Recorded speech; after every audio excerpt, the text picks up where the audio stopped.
This is Market Day Report. Welcome to Friday and a long weekend ahead as we have no trade on Monday in observance of Memorial Day. So things like a cattle on feed report and a cold storage report that come out this afternoon after we close the market. No trade on that till Tuesday.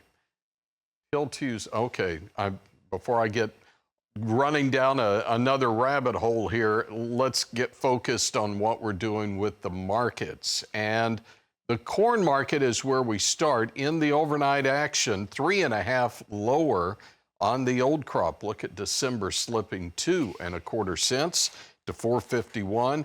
Yesterday we watched July move higher, but all the other contracts in the red. So for July now, that's 4 moves higher in a row. Soybeans, the November contract has settled higher for 5 consecutive sessions, but in the overnight session down 7.25 at 10.48.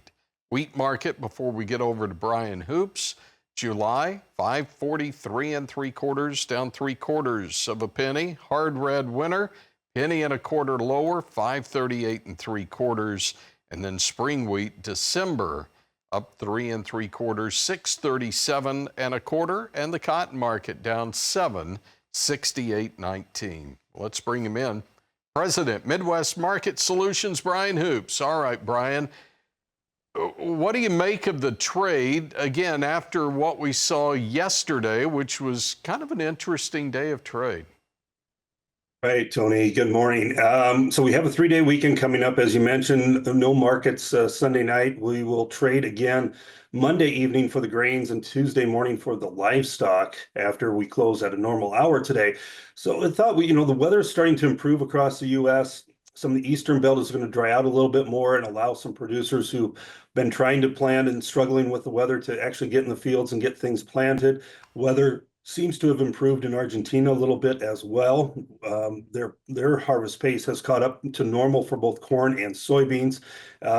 Their winter wheat planting is a little bit behind, however, only 3% done, but the normal pace is about 7. So they're not long ways behind, and the forecast does look good for that to improve. So weather-wise in the U.S. and South America, things are looking much improved. That's probably going to weigh on our markets.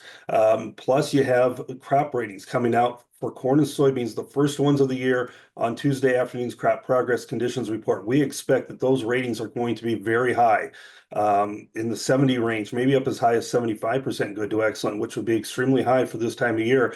But we're off to a great start, and I imagine that is going to start weighing on especially new crop corn and soybean markets. You also had some negative news coming from the White House this morning.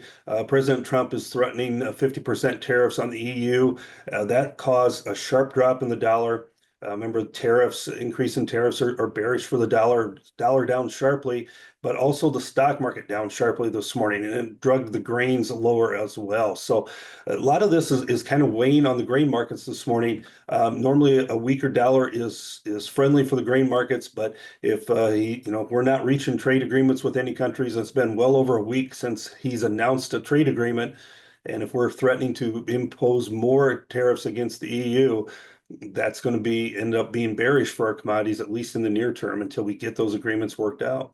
All right. Hey, Brian, hang on just a moment. We'll come back and we'll talk about that cattle on feed report, which comes out later today.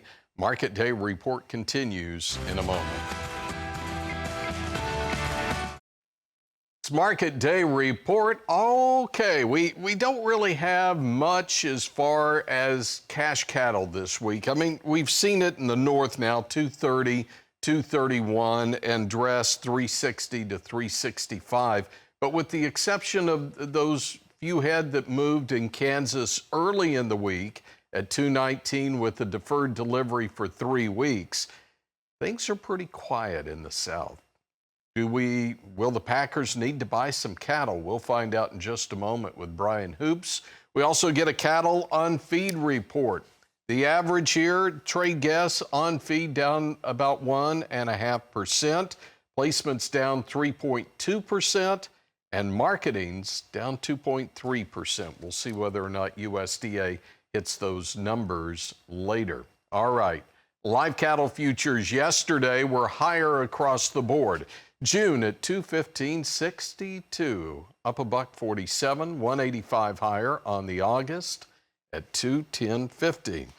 We also saw feeder cattle yesterday moving in higher territory, and the August feeder cattle contract at 299.77, up 335. Notice it hit $300 before paring back those gains. And then the hog market yesterday was in the red at least through August, though we saw 102.05 on the July, and August settling at 102 as well. And then you've got that deep discount from August to October. And before we jump into the cattle, Brian Hoops with Midwest Market Solutions. Hey, Brian, am I the only one noticing that steep discount between those two contracts in the hog market? And what could that mean?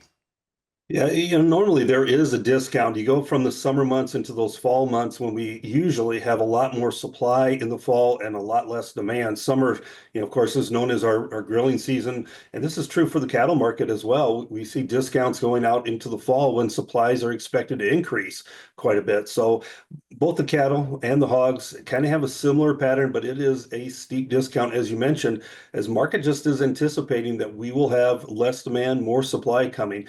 And it's hard to sell that discount, especially when you're a cattle producer right now and you are looking at these sharply higher cash prices. And you look at the board, it's discount everything. And if you're putting cattle into your feedlots right now, do you really want to hedge at a loss? And that's kind of what you're forced to doing, either waiting for prices to move higher or you sell now at a loss. And so a lot of producers, I think, are kind of waiting, especially to see what this report says this afternoon. It's a cold storage report and cattle on feed released at the same time. I think everybody will be watching that cattle on feed and see what those numbers are. We're looking for about 1.5% below year-ago levels on feed. And last year was very tight numbers. This year it's even tighter.